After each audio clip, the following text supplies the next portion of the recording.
Hey y'all, I'm back with another video. In this video, I'll be frying the chicken and then making my buffalo sauce to put on top. Okay, so first I started seasoning the chicken. I'm using adobo, black pepper, garlic, and sazon. So I'm just mixing everything up. I'm going to be using canola oil and I'm going to be using my big kettle to fry the chicken. So I'm just pouring the oil in and then I'm going to turn it to 400 and let it heat up. So while that was heating up, I just put my chicken in the flour, then I dipped it in the oil and I'm waiting for it to get done. So that's how it looked.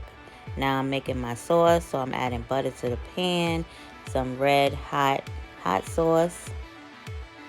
Okay, once that was done, I just went ahead and poured it on the chicken and there you go, buffalo wings.